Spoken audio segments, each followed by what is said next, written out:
page, il lit pour tout le monde. Oui, Nombre, ça sera le chapitre 27, la partie du verset 12. Donc voilà.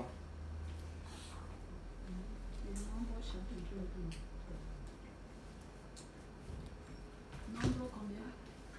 Nombre chapitre 27, verset 12 à 23, jusqu'à la fin. Nombre 27, verset 12 jusqu'à la fin. Il faut lire à haute voix, nous filmons. Merci Seigneur. On va écouter.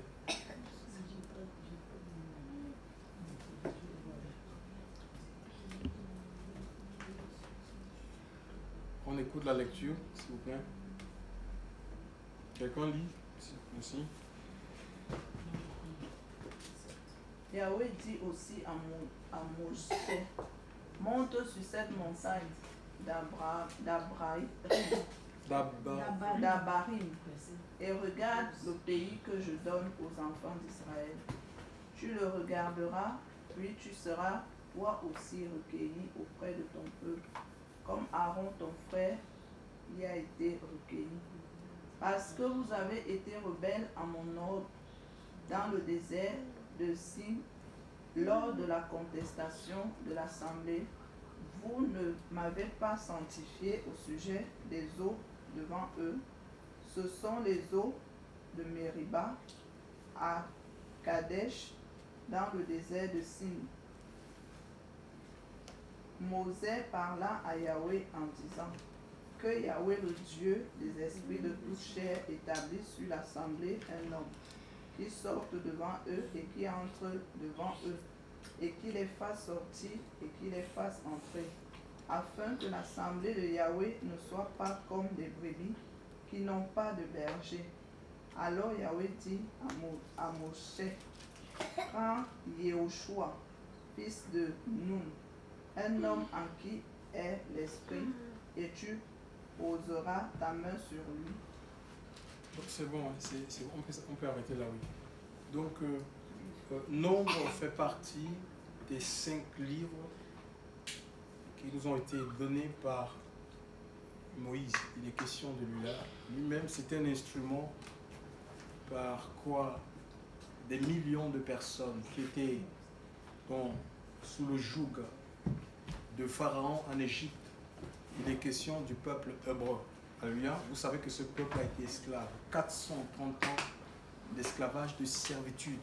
Alléluia. Et Dieu va utiliser cet homme puissamment. Lui-même né en Égypte, mais quand il a senti la présence de Dieu, il y a plusieurs choses qui se sont passées. Il était obligé de quitter l'Égypte parce qu'il avait tué un Égyptien. Il s'était érigé en libérateur étant en Égypte. Alléluia. Et il a fait quoi? Il a tué, en voulant défendre le peuple hébreu, il a tué un Égyptien. Donc, et ça, quand la chose s'était sûre, il a pris peur parce que attenter à la vie d'un Égyptien, c'était passible de la peine capitale, c'est-à-dire la mort. Alléluia.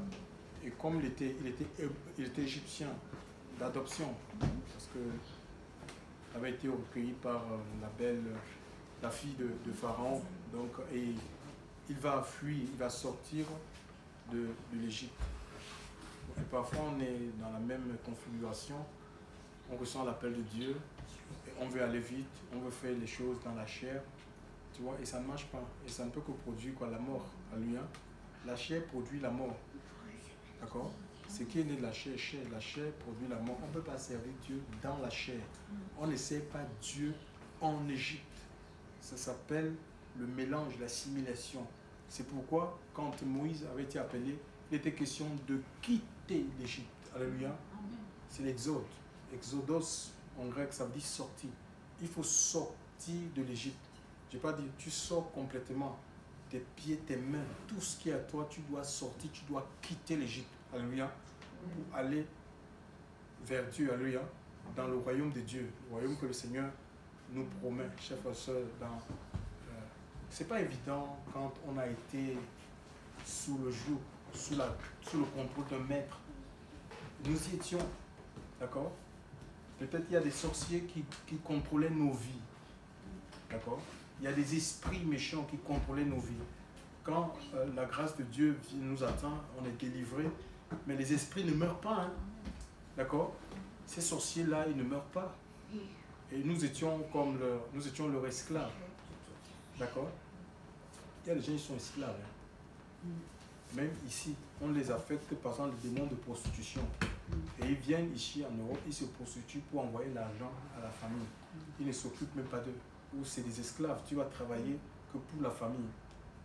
On t'envoûte pour que toi, tout ton argent, c'est pour aider la famille.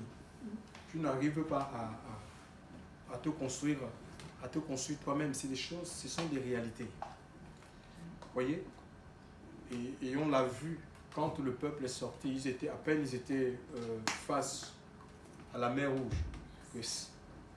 Pharaon dit, mais quelle erreur que j'ai commise. C'est ça qui va construire les routes, qui va entretenir mes palais, qui va arroser, parce que à l'époque il fallait aller dans le Nil. Dans le Nil, il fallait puiser avec des jarres. 4 heures du matin, il fallait aller pour arroser les plantes en Égypte. Et ça, c'était le peuple hébreu qui était soumis à ces tâches. Qui va construire, qui va fabriquer les briques pour l'Égypte. Et beaucoup sont comme ça, ils sont esclaves, ils sont prisonniers dans le monde. Peut-être aujourd'hui on n'est pas prisonnier des pharaons, mais on est prisonnier de Satan. On est prisonnier des boîtes de nuit. On est prisonnier des casinos, on joue. Il faut construire l'Égypte, le monde en fait. Tout l'argent, tu as l'argent, tu ne peux pas te construire un avenir pour toi, projeter quelque chose pour tes enfants. Après toi, tout va dans le monde, dans les choses du monde, dans les choses de la chair. Alléluia.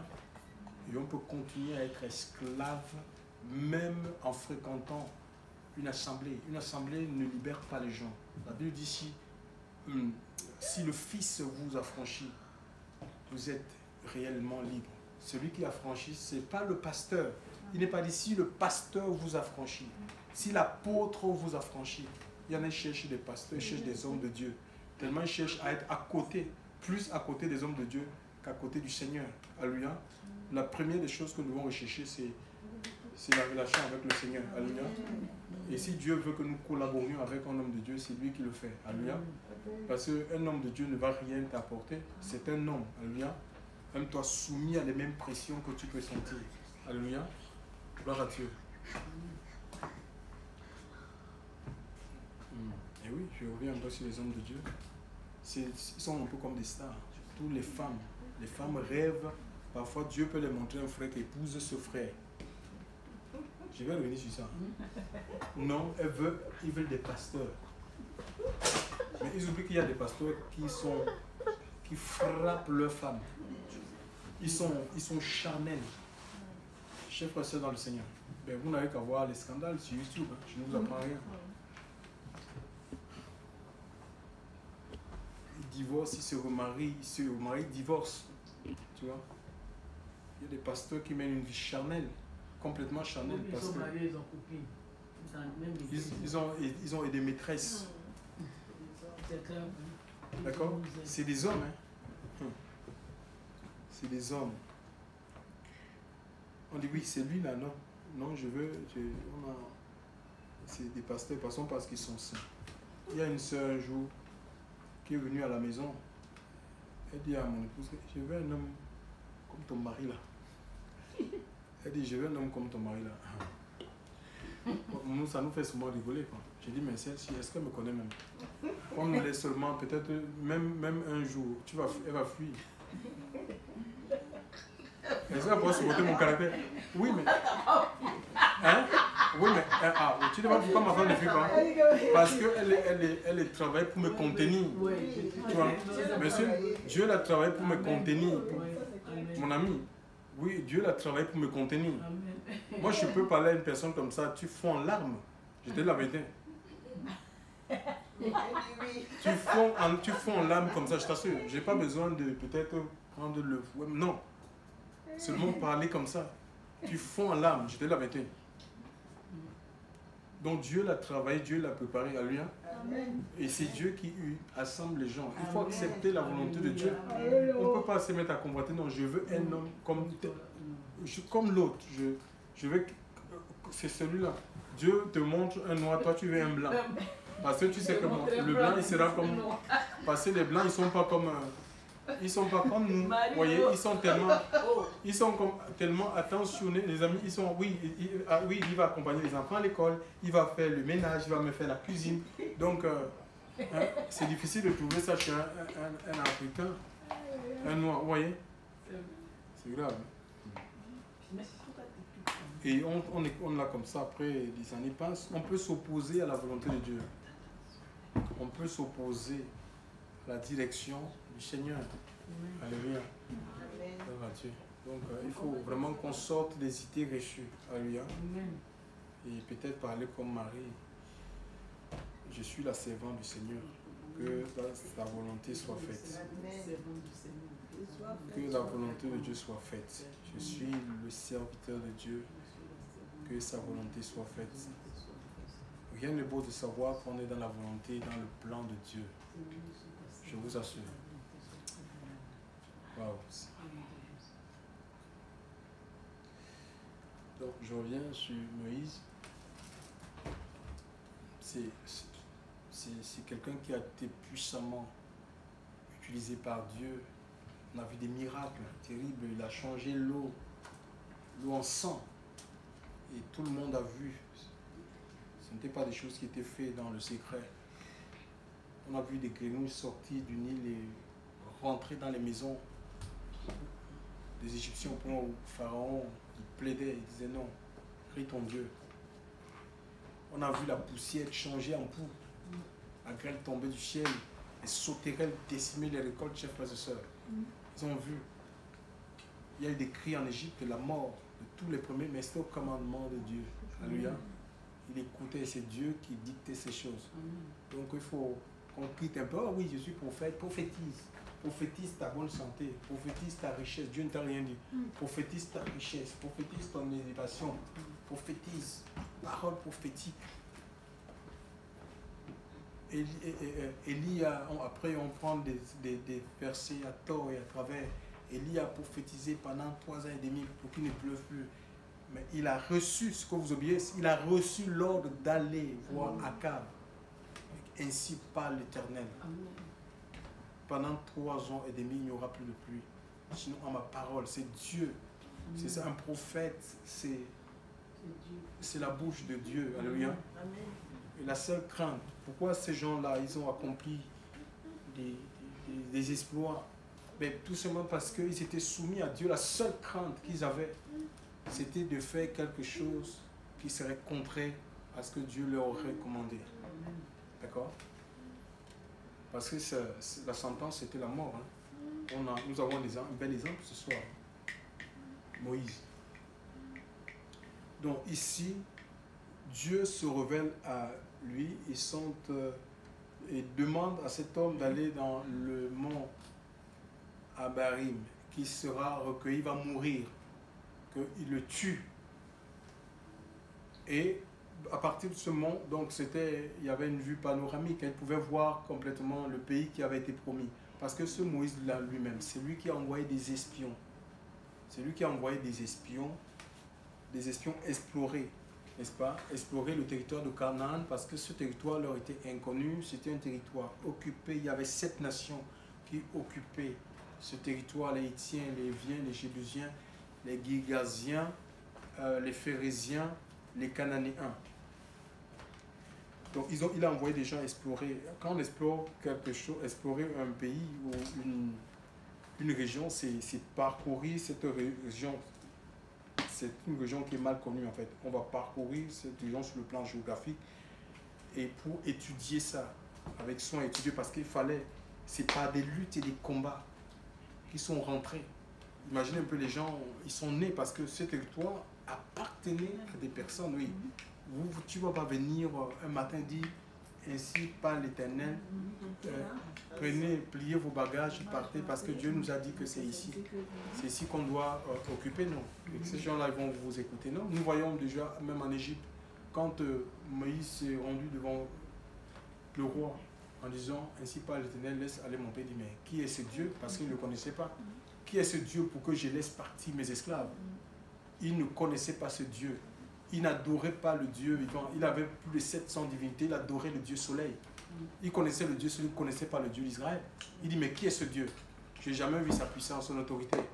Il croyait dans ses magiciens, chers frères et sœurs dans le Seigneur. Et c'est pourquoi il ne l'a pas fait. Donc il voulait voir et Dieu s'est démontré. Et le Seigneur lui-même va dire à Moïse que je vais endurcir le cœur de Pharaon pour faire éclater ma gloire, afin qu'on connaisse en Égypte que je suis Dieu. D'accord? Voilà. Yes. Donc parfois il y a des situations qui sont difficiles, qui s'opposent à nous. Il faut rester tranquille, alléluia. Rester dans le calme et la confiance nous dit que sera notre force. Alléluia. C'est Dieu qui combat pour nous. Alléluia. Nous devons rester dans sa présence. Nous devons rester dans sa parfaite volonté. C'est lui qui fait, c'est lui qui étend les limites. Hein? Nous voyons quand l'apôtre Pierre était en prison. C'est quoi? Dieu a dépêché un ange pour le sortir de la prison. Et l'Écriture nous dit, hein, il a été habillé et il est sorti les portes de fer. L'Écriture nous dit que les portes de fer, alléluia, se sont ouvertes toutes seules. Hein? Parfois, nous, on est devant un mur, une porte en béton, bétonné, et on entend, on court, on tape le pied, boum. On veut pousser, mais on va se fatiguer, on s'épuise. Alléluia. On sait Dieu dans le repos. On sait Dieu dans le repos, chers frères et sœurs. Il faut rentrer dans le repos du Seigneur. Alléluia. Et ce repos-là, il n'y a pas de repos en dehors du chemin de Christ. C'est lui qui a dit, venez à moi, vous tous qui êtes chargés, je vous donnerai du repos. Il n'y a pas de repos en dehors du chemin de Christ. Il est le chemin. Alléluia. Il est le chemin qui mène à ce repos. Tu marches sur lui. Alléluia. Et tu vas expérimenter le repos pour ta vie. C'est la stabilité. Ça peut être sur le plan financier. Alléluia. Hein? Tes finances sont instables. Alléluia. Dieu donne la stabilité sur le plan financier. J'ai un cousin qui m'a appelé en me disant qu'il a une vie instable. Pourtant, il a une entreprise. Mais sa vie est instable. Donc, il n'arrive pas à trouver la femme avec qui construire sa vie. Quand il fait une rencontre, soit c'est une droguée, donc il y a toujours quelque chose qui ne... Je lui ai dit, mais tourne-toi vers Dieu. J'ai dit, tourne-toi vers le Seigneur. Alléluia. Et Dieu te trouvera la bonne personne. Tourne-toi. Il me dit, je prie. Non, j'ai dit non. Tu pries. Il faut me laisser ça en fait. Que tous les gens ils prient. Les bouddhistes prient, les musulmans prient. Tu vois? Mais il y a prier est une chose, mais donner sa vie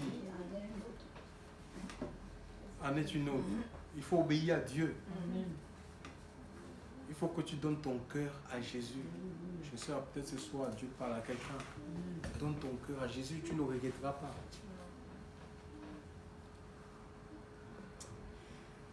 Alors, pourquoi est-ce que Dieu décide de doter la vie à quelqu'un sur qui il s'est appuyé avec des grands miracles? La mer, il a partagé la mer en deux, Moïse avec son bâton. Pourquoi est-ce que Dieu décide maintenant d'enlever en disant que non, tu ne rentres pas, tu ne vas pas rentrer? Et il a donné la raison, alléluia, parce que toi et ton frère, ton grand frère, Aaron, vous ne m'avez pas sanctifié à Mériba, lors de la contestation de Mériba. Pourquoi? Parce qu'un ordre, ils avaient reçu une injonction de la part de Dieu, un commandement, un ordre formel, quelque chose à faire. Et je ne sais pas ce qui se passait. Il n'a pas fait ce que Dieu lui avait commandé, et même son frère a vu cela parce qu'il était au courant. Quand le peuple s'est mis à contester contre le Seigneur, contre Dieu, en disant, on est fatigué de cette vie, manger la même nourriture, je ne comprends pas, les années passent, le pays même promis, on ne le voit pas. Donc ils étaient en train de murmurer, ils étaient dans les murmures. On était mis en Égypte. Il y a des chrétiens comme ça, j'ai souvent entendu dire qu'ils étaient mieux en Égypte. J'étais mieux dans le monde parce que regarde, maintenant là je suis dans la galère. Je souffre, j'ai même plus d'argent. Quand j'étais dans le monde, j'avais mon argent. Je savais que je sors comme ça. Il y a un homme qui me drague. Il va me donner 100 euros. Il va te donner 100 euros comme ça. Il ne te donne pas ça gratuitement. Dans le monde, on ne donne rien gratuit. Même les gens disent que je sors tel monsieur, quand il te donne l'argent, il te couche d'abord avant de te donner l'argent. Même si vous êtes que c'est ton, je sais pas, copine, machin, tout ça. Jamais, il ne te donne pas l'argent. Il faut d'abord qu'il te couche. C'est comme ça, ils ont oublié qu'ils étaient des esclaves. Hein, donc ils pensent aux mains. Donc la nostalgie de l'Égypte. Non, je ne sais pas ce dans le Seigneur.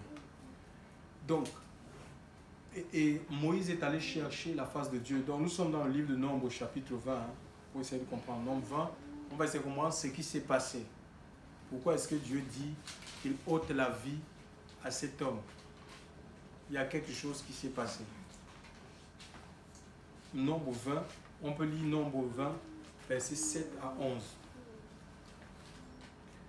Nombre 20, versets 7 à 11, si quelqu'un dans la page.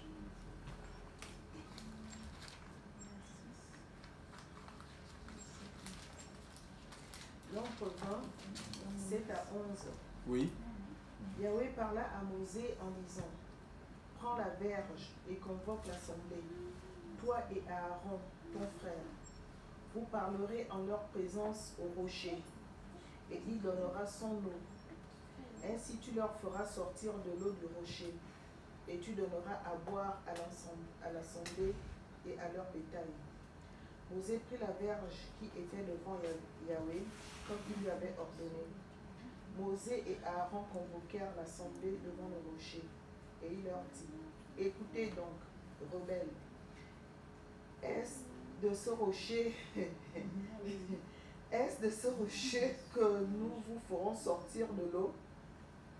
Puis Mosée leva sa main et frappa 2 fois le rocher avec sa verge, et il en sortit des eaux en abondance. L'assemblée but, et leur bétail aussi. Oui, continue. Alors Yahweh dit à Mosée et à Aaron, parce que vous n'avez pas cru en moi pour me sanctifier aux yeux des enfants d'Israël, à cause de cela, vous ne ferez pas entrer cette assemblée dans le pays que je lui donne. Oui, tu peux arrêter là. Donc ici, le Seigneur va lui dire, parle au rocher. Et le rocher va donner de l'eau.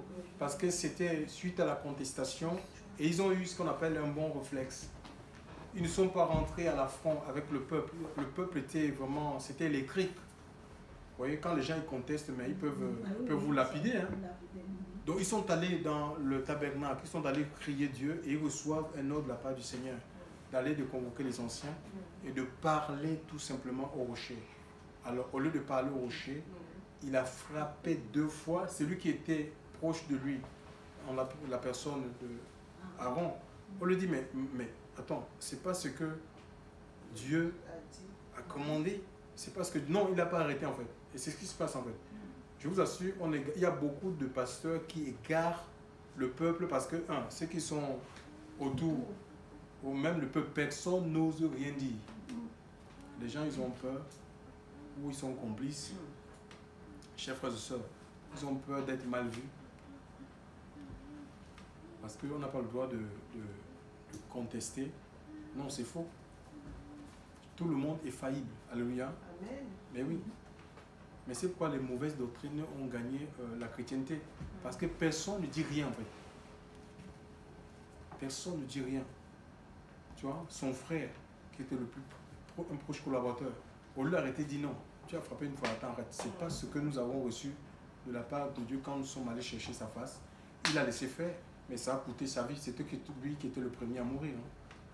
Pourtant, ce n'est pas lui qui a frappé le rocher. Aaron est mort avant Moïse. D'accord? Pourtant, c'est Moïse qui a tapé. Il dit, mais tu aurais pu l'empêcher de le faire. Tu ne l'as pas fait.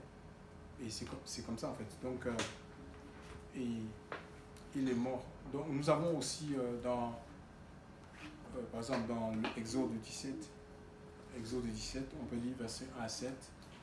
Exode 17, verset 1 à 7.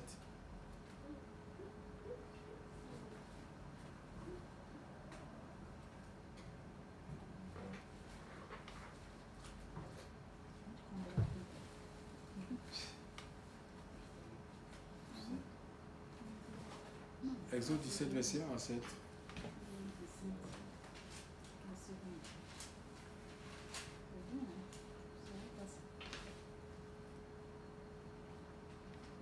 On écoute la lecture, s'il vous plaît. Exode 17, 1 à 7. Miracle de l'eau qui sort du rocher. Et toute l'assemblée des enfants d'Israël partit du désert de Sin, selon les marches que Yahweh leur avait ordonnées. Ils campèrent à Réphidim, où il n'y avait pas d'eau à boire pour le peuple. Et le peuple contesta avec Mosée, et ils lui dirent, donnez-nous de l'eau à boire.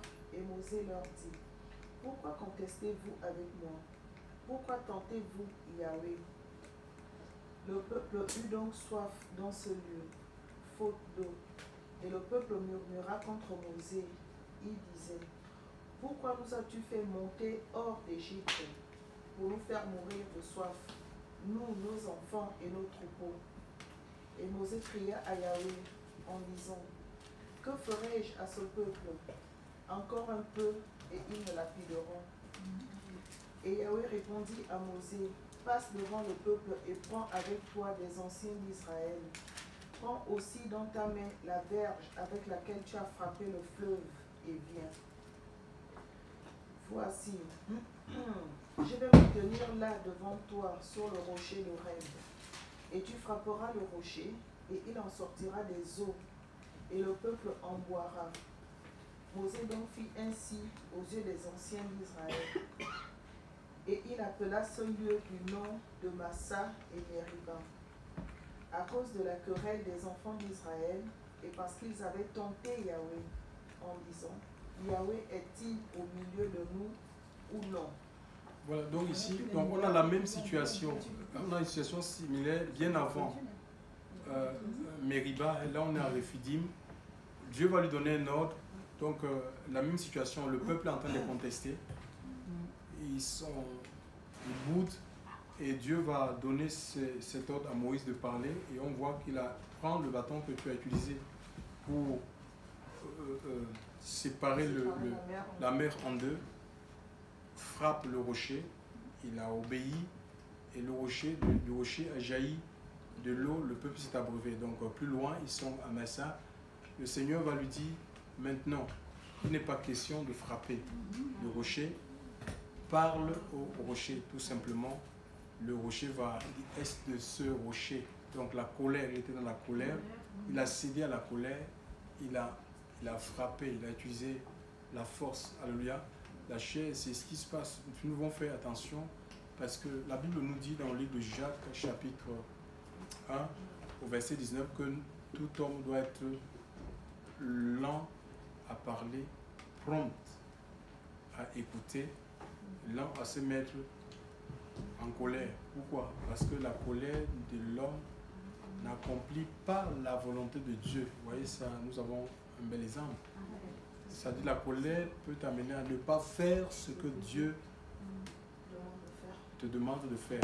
C'est ça. Et Dieu lui a demandé de parler, pris de colère, il a frappé le rocher. Et il nous a dit même, on peut se mettre en colère, mais que le soleil ne se couche pas dans notre colère. Maintenant, si à 21h, 23h, si on se met en colère, il n'y a pas de soleil. Comment on fait?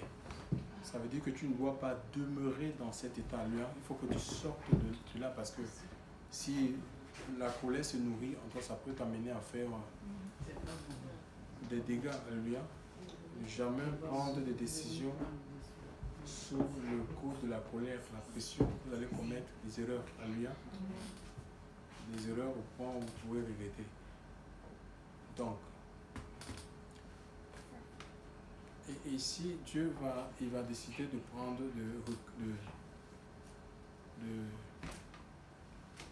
de quitter Moïse de la vie.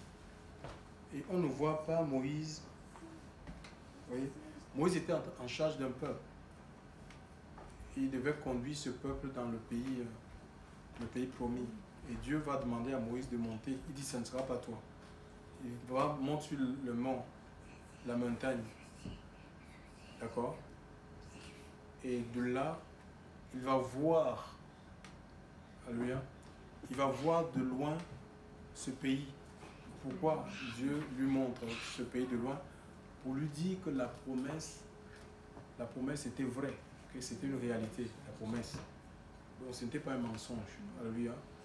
Donc je vous assure, si Dieu vous promet quelque chose, c'est la vérité. Il n'est pas un homme pour mentir. Il faut rester. Ce qui peut nous disqualifier, personne ne peut t'empêcher de rentrer dans le plan de Dieu, si ce n'est toi-même. D'accord? Oui, les gens, on accuse, même aucun pasteur. Un pasteur peut modifier le plan de Dieu dans ta vie, à moins que tu n'aies pas de relation avec le Seigneur. Si tu as une relation avec Dieu, le Seigneur va dépasser. Personne, un pasteur ne peut pas t'empêcher de rentrer dans le plan que Dieu a pour ta vie. Il peut mettre les barrières qu'il veut. Est-ce qu'on peut retenir le souffle de Dieu?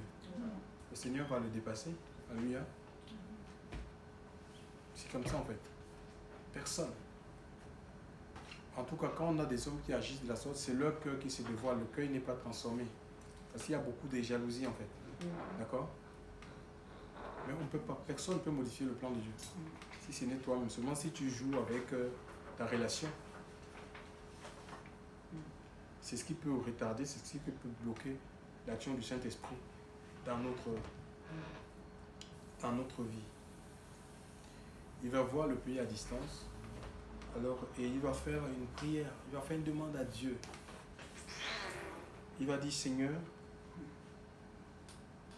Moïse parla à l'Éternel en disant, c'est le verset 15, que l'Éternel, le Dieu des esprits de toute chair, établit sur l'assemblée un homme qui sorte devant eux et entre devant eux.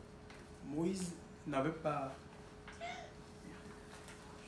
Il ne se souciait pas si le fait qu'il doit partir. Il va nous dire, mais Seigneur, avec tout ce que j'ai fait, j'ai marché avec ce peuple, je suis sorti avec ce peuple, il ne s'est pas mis à... Il n'a pas sorti, je ne sais pas, l'agenda des bonnes œuvres.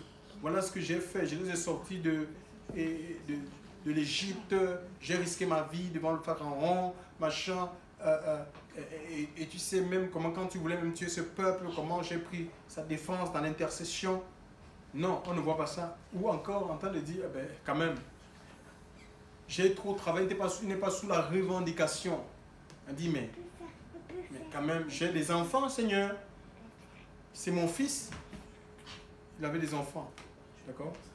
Il n'est pas en train de dire que, bon, voilà, il faut que mon fils doit me succéder. Il pouvait le faire. Le Seigneur lui a donné un nom. Personne, il est avec Dieu là. Ils sont en train de prier.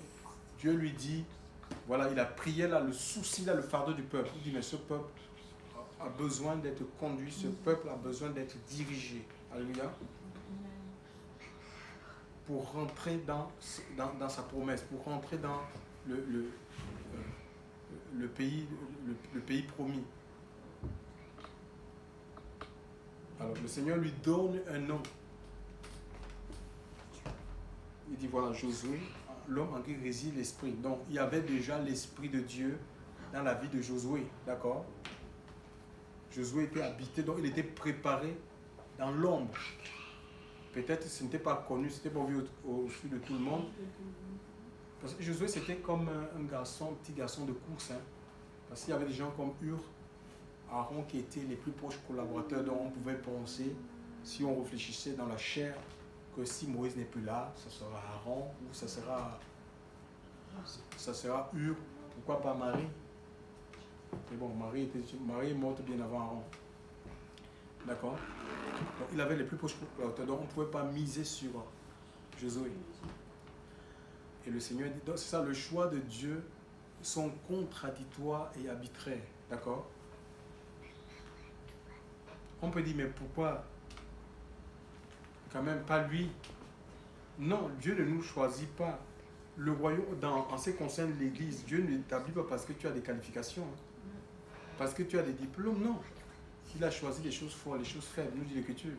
Et on lit ces choses, mais on n'arrive pas à comprendre. Il ne choisit pas le mieux instruit, le mieux aguerri au milieu de nous.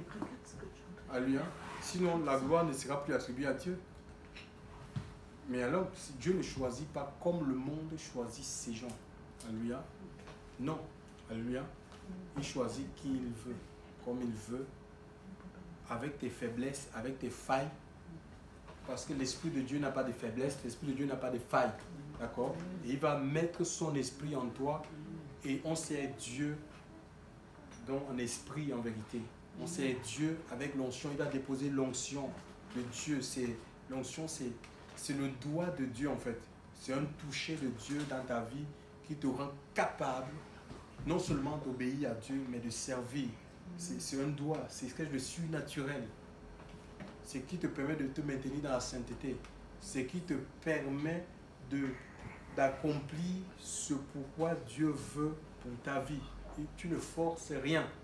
D'accord? Je peux vous parler jusqu'au matin parce que Dieu m'a établi comme ça. Je n'ai pas jeûné aujourd'hui. Hein. J'ai pas besoin, c'est pas parce que je vais jeûner que je vais voir des grandes choses. Ton cœur, mon cœur, je fais attention à mon cœur. Alléluia. Le cœur, la Bible dit que c'est du cœur que naît des mauvais, toutes sortes de mauvaises choses. Et nous devons garder notre cœur plus que toute autre chose. Car de lui proviennent les sources de la vie. Je crois que c'est Proverbe 4, verset 12, si j'ai bon moi. De lui proviennent les sources. Donc c'est dans le cœur que Dieu met les choses, les richesses de l'esprit. C'est ton cœur. Parce que tu peux jeûner et ton cœur n'est pas disposé. Tu peux te donner vraiment à fond dans le jeûne de la prière et ton cœur n'est pas droit. C'est la relation que tu dois privilégier. Après quoi, les jeûnes vont suivre. Alléluia. Parce que c'est un exercice spirituel qui consiste à discipliner tout simplement ta chair. Pourquoi? Parce que viendra des temps, imagine un peu si on a en temps de guerre maintenant, on ne peut plus aller acheter, on ne peut plus vendre. Si on n'a pas appris à discipliner son estomac, on va faire comment? Chers frères et sœurs, c'est ça. On doit apprendre à discipliner notre chair parce que l'homme ne vivra pas de pain seulement. Alléluia. Hein? Il n'est pas question de dire je rentre dans le jeûne de 40 jours, je ressors dans le jeûne de 21 jours, allez, le jeûne de, je ne sais pas, 3 jours. Attention, c'est le corps. Hein.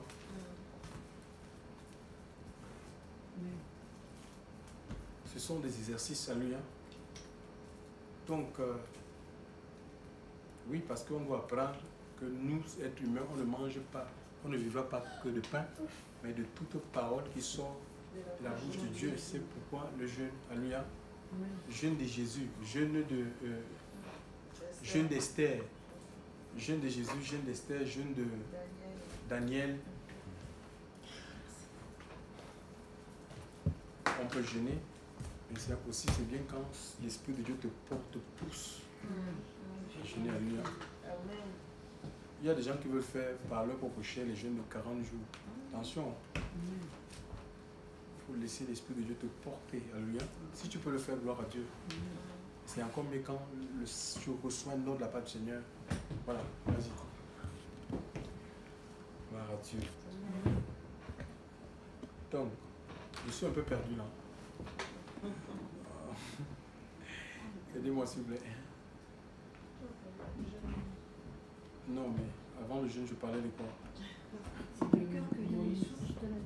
Ah oui, le cœur. Donc je vous ai dit que c'est au niveau du cœur, d'accord? Du cœur, c'est le cœur, les sources. Donc c'est là où Dieu dépose, alléluia. Les eaux, les sources d'eau vive couleront de son sein jusque dans la vie éternelle. Donc je parle de l'onction. C'est ça que tu as besoin. C'est le doigt de Dieu dans ta vie, alléluia. C'est ce qui te porte. Hein? Donc tu vas opérer à la puissance. Quand on parle de là, c'est l'Esprit de Dieu en fait. Alléluia. Tu opères par la puissance du Saint-Esprit dans ton domaine. Ça peut être l'intercession. Il ne faut pas te déranger, chers frères et sœurs dans le Seigneur. Alléluia. Donc, ça peut être le témoignage dans la rue. Alléluia. Tu es zélé, Dieu te met ce feu-là. Alléluia. La passion pour les âmes. Alléluia. Tu es là pour lutter pour ceux qui sont perdus. Alléluia.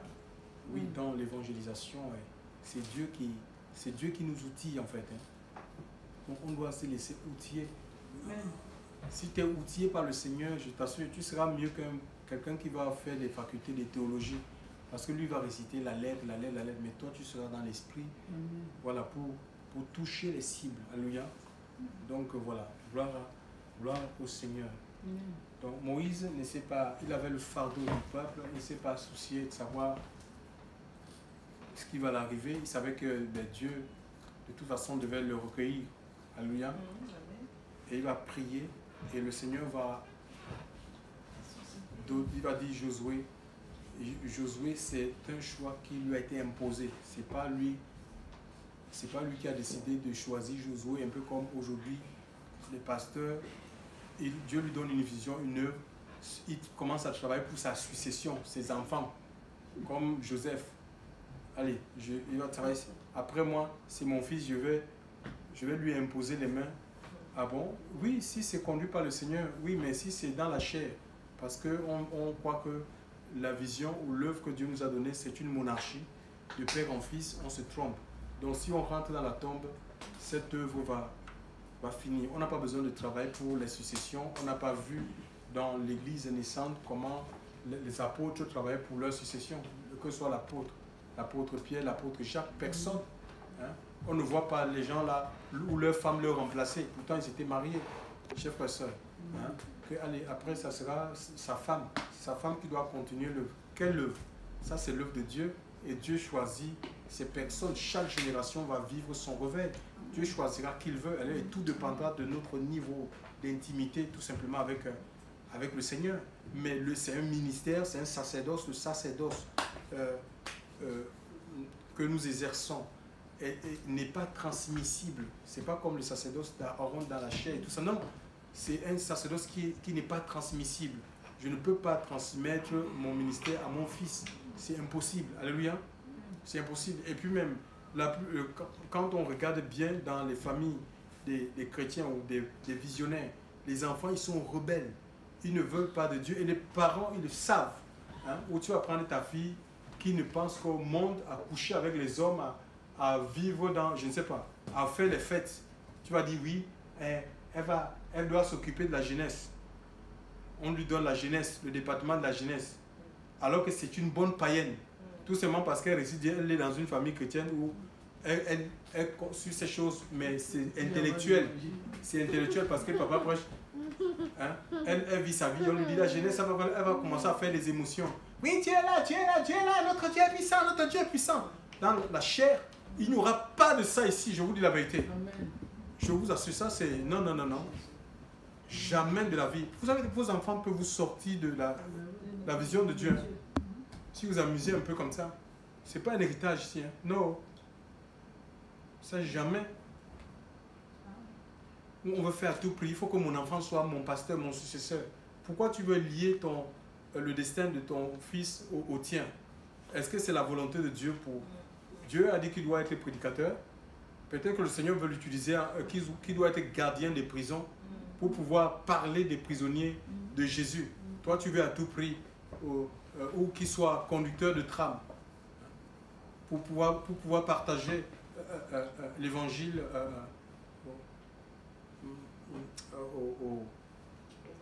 aux voyageurs. On ne peut qu'être heureux là où le Seigneur nous veut, chers frères et sœurs. C'est comme un corps en fait. Tu vas prendre le bras droit pour placer ça à la place du bras gauche, mais c'est un monstre, chers frères et sœurs. C'est Dieu qui assemble, c'est l'Esprit de Dieu qui assemble son corps. On laisse l'Esprit, on laisse l'Église entre les mains de l'Esprit Saint. Il est dit que l'Esprit conduira dans toute la vérité. Alléluia. C'est Dieu qui conduit son assemblée. Alléluia. Comme il a conduit son assemblée au désert. Cette œuvre nous dépasse, chers frères et sœurs. Il ne faut pas qu'on mette de l'intelligence dans les choses de Dieu. Gloire à Dieu. Amen. Et aussi, je veux dire que Moïse, là, c'était quelqu'un quand même... il n'y a pas de favori, d'accord? Il n'y a pas de favori. Il faut enlever ça dans la tête. Que parce que je suis pasteur, je suis homme de Dieu, je suis prophétesse, je peux pécher, Dieu va comprendre. Non, regardez Moïse, une seule fois. Moïse était l'homme le plus patient du monde de l'Écriture. Parce que quand Aaron il a été victime de ses plus proches collaborateurs à cause de la femme égyptienne, il avait pris une femme égyptienne. Ils se sont mis à contester contre son autorité. Est-ce que c'est seulement par Moïse que Dieu parle? Et Dieu va se révéler à eux. Il va demander d'appeler Marie. C'est parce que c'est Marie qui était à l'origine de ça, qui a entraîné son frère dans les murmures, son frère Aaron, dans les murmures. Dieu va les appeler, il va les convoquer. Il va dire, quand je me révèle à quelqu'un d'autre, c'est pas des visions, c'est pas des songes, c'est pas des énigmes, d'accord? Mais à lui, Moïse, là, je parle directement, comme je viens de parler, de vive voix. Donc c'est un privilège que Moïse avait d'entendre Dieu comme ça, comme vous êtes en train de m'entendre. Et il dit qu'avec d'autres, ce n'est pas pareil. Ce n'est pas des visions, des songes comme nous. Aujourd'hui, on peut avoir la grâce parce qu'il n'a pas changé, qu'il nous parle de vive voix, mais surtout parce que la Bible dit que Dieu parle tantôt d'une manière, tantôt d'une autre. C'est le plus grand communicateur. Il parle à travers des épreuves. Il peut parler mais à travers des païens. Il parle à travers des songes, à travers la parole écrite, prêchée. Comme ce soir, il parle par des visions, par des songes. Il parle par des énigmes aussi, tu vois. Une énigme, c'est un nom féminin. Hein? C'est un jeu d'esprit où l'on donne à deviner une chose, n'est-ce pas? Une chose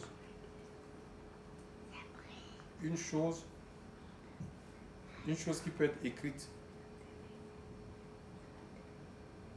ou définie en fait. C'est un jeu d'esprit où l'on donne à deviner une chose, n'est-ce pas?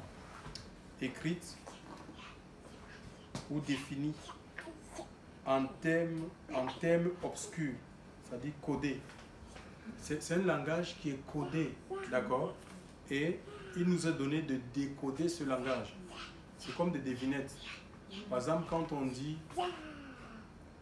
si les enfants, donc par exemple, nous à l'époque on disait, dis-moi, un poids, 1 kilo de coton, qu'est-ce qui pèse le plus entre 1 kilo de coton et 1 kilo de pierre?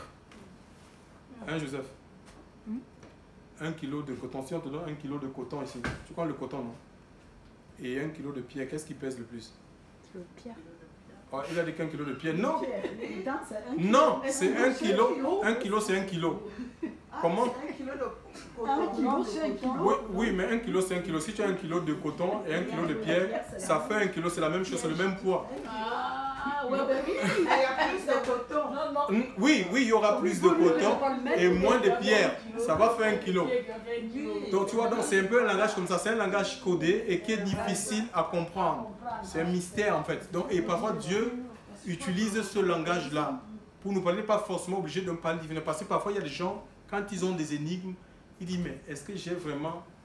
Oui, Dieu peut t'alerter sur quelque chose. Mais donc, par exemple, nous avons dans la Bible, donc il y a dans le livre de Juges, chapitre 4, de Juges 14, hein, Samson, ça donnait beaucoup à ce jeu, hein, les énigmes. Il avait épousé une femme et il a dit aux habitants de la population de sa belle famille que voilà, donc il leur a donné une énigme en disant que s'il trouve la réponse, il donnera 30 des costumes, des vêtements en fait, 30 pièces de vêtements. Il leur a dit de ce qui mange est sorti ce qui se mange, du fort est sorti le doux. Donc, et pendant 7 jours, ces gens-là n'arrivaient pas à trouver la réponse. Ils sont allés voir, sa femme dit, écoute, c'est pour nous dépouiller que cet homme est en train de nous donner cette énigme. Dis-nous, sinon nous allons vous brûler, toi et ton père et tout ça. Et c'est là où la femme, elle est allée vers son mari Samson, en disant, oui, mais tu dis que tu m'aimes, comment est-ce que tu peux donner une énigme comme ça? Et tu ne me donnes pas l'explication, c'est pas normal, non, tu ne m'aimes pas, et tout. Elle s'est mise elle a tout, elle dit que mais non, mais si je n'ai pas donné la définition à mes parents, c'est pas à toi que je vais donner. L'écriture dit qu'elle s'est mise à tourmenter son esprit. il y a des femmes qui ne connaissent même pas leurs capacités. Quand tu vois les femmes, elles sont prêtes à courir vers des hommes, d'abord qui n'ont même pas leur temps. Elle va acheter un téléphone, lui il va utiliser ce téléphone pour appeler d'autres femmes. Il n'appelle pas, il appelle d'autres filles. Mais c'est grave ça. Ça peut se comprendre dans le monde, mais quand tu es dans le Seigneur, pardon, ressaisis-toi. Tu es une princesse. Tu crois qu'on peut te traîner, tu acceptes qu'on te trimballe n'importe comment. C'est des hommes qui doivent courir avec toi, courir vers toi. Ils doivent courir vers toi, s'agenouiller comme ça. À cause de l'onction dans ta vie. L'onction de Dieu, c'est la royauté, c'est le règne de Dieu, mon ami. Il faut que nous soyons conscients de notre identité. Que tu vas te livrer comme ça à vil prix. Mais autant être seul. Que tu vas te mettre avec un homme et c'est toi qui vas te lever à 4 heures, tu vas te casser le dos. Le bon monsieur, il est couché à regarder la télévision, à appeler ses maîtresses à gauche, à droite, comme je vois dans la Bible, la femme, c'est la femme, elle était samaritaine, oui. Hein, avec un gros, elle allait puiser de l'eau, des kilomètres. Combien de femmes comme ça, c'est eux qui travaillent pour entretenir les hommes. Elle parcourait des kilomètres. Heureusement, Jésus a eu pitié d'elle. Il a dit, tu as un saint mari. Celui avec qui tu es n'est pas ton mari. Tu vois, elle est obligée. Je veux faire, il faut que je sois quand même avec quelqu'un pour le garder. Elle devient l'esclave. Ah bon? Chers frères et sœurs dans le Seigneur. Parce qu'on a peur des pressions, on va dire oui, mais quand même, ton âge, tu ne peux pas être seul. Mais, donc tu vas te mettre n'importe comment. Parce que tu veux aussi qu'on dise que femme de. Mais mieux vaut être seule que d'être mal accompagnée. Et parfois, ces femmes font semblant comme si elles étaient bien, elles étaient heureuses. L'homme, il s'en fout. La carte bancaire, tu ne connais pas. Tu ne connais pas la couleur de la carte bancaire. Tu as des problèmes, tu les traites seul. Ou tu as des problèmes, il te fait des crédits. Il te dit, oui, je te prête de l'argent, tu me rembourses. Et le soir, tu écartes les cuisses. Mais c'est du n'importe quoi. C'est du n'importe quoi. Que moi, tu te fais les crédits, le crédit, mais c'est du n'importe quoi. Ça, c'est la malédiction, ça. Mais c'est quoi ça? Et toi aussi, tu es là, c'est mon âme, c'est mon âme. Hey. C'est de n'importe quoi. Papa Yahweh. Seigneur, viens nous sauver. Viens sauver ton église. C'est vice-versa, hein. Même les femmes aussi, souvent. Pareil. Seigneur Jésus. Les hommes sont esclaves dans la maison. Seigneur Jésus. Donc voilà, je dis l'énigme. Hein. Pour la femme, c'est encore trop. Je vous ai donné la définition. On continue. Je vous ai donné la définition de l'énigme. D'accord? On sait un Dieu énigmatique. Il y a des choses qu'on ne va pas nous envoyer des visions, des songes qu'on forcément on n'aura pas la définition exacte parce qu'on reste humain. Dieu ne peut pas tout nous dire directement, sinon on devient Dieu. Donc il faut faire attention. On n'est que des hommes, chers frères et sœurs. Alléluia. On va se croire Dieu, non. C'est pourquoi il utilise des énigmes. Et ça fait parfois qu'on trompe, on n'a pas l'analyse juste. Mais oui, pour nous amener à la réalité de nous-mêmes, pour comprendre qu'on reste des humains. Nous avons des exemples, par exemple, Élisée, en 2 Rois 4, verset 25. Il y avait une femme qui avait pris charge de cet homme, elle avait reconnu que c'était un saint homme de Dieu. Elle a décidé de faire une chambre pour que quand il visite Sunem, qu'il demeure, il peut élire domicile dans sa maison. Élisée avait demandé à vouloir faire quelque chose pour cette femme parce qu'il était touché par l'hospitalité. Il dit, mais faut-il qu'on te parle au roi? Non, mais c'était une femme qui était connue, elle n'a pas besoin qu'on parle d'elle au roi. Elle dit, j'ai vécu au milieu de mon peuple. Elle n'avait pas d'enfant. Elle a dit, bon, l'année prochaine, à la même époque, tu vas enfanter. Elle va voir un enfant. Et l'enfant, un jour, il aura mal à la tête. Et l'enfant va décéder. Cette femme, elle est allée vers le prophète Élisée. Et elle a envoyé quand elle était en route, elle a envoyé son serviteur. Il a envoyé son serviteur Géasi pour demander si tout allait bien La femme dit oui, tout va bien. Jusqu'à ce qu'elle s'est rapprochée et Élisée était là face à une femme complètement en détresse. Elle a dit mais que cette femme est tourmentée dans son esprit et Dieu me l'a cachée. Vous vous rendez compte? Et Dieu ne lui avait pas révélé ça. Donc il faut faire attention. Il y a des choses que Dieu ne nous révélera pas. Sinon, on devient des dieux. Il y a des choses que Dieu ne nous donnera pas, chers frères et sœurs, parce qu'il est Dieu. Alléluia. Parce qu'il est Dieu. Et c'est que c'est des choses qui ne nous conviennent pas. Alléluia. Gloire au Seigneur Jésus. Donc, la leçon à tirer ici, c'est que personne n'est indispensable. Ne soyez pas... Ne pensez pas que parce que nous prêchons, on est parfait. Tellement on est juste, non. On reste des hommes et on a les mêmes luttes, les mêmes combats. Il faut que chacun puisse veiller sur sa relation avec Dieu. Tous, on est marche, personne n'est arrivé. Tu vois, que ceux qui enseignent ou ceux qui sont enseignés, personne n'est arrivé. Le jour où on pense qu'on est arrivé, ça veut dire qu'on est séduit tout simplement. Alléluia. Il faut qu'on revienne tout simplement sur la voie de la vérité. Personne. Moïse a perdu sa vie. Qu'est-ce qu'il avait fait? Il a péché une seule fois et il s'est disqualifié, il n'est pas rentré dans le pays de la promesse. Alléluia. Donc, je ne connais pas notre niveau de relation avec Dieu, mais je voulais vous dire, mes sœurs, que nous devons rester vraiment à l'écoute de la parole de Dieu et que si Dieu nous donne un ordre, même si ça va à l'encontre de nos projets, de notre volonté, il est Dieu, on doit se soumettre. Alléluia. On doit se soumettre à lui. On n'est pas là pour chercher ce qu'on a envie.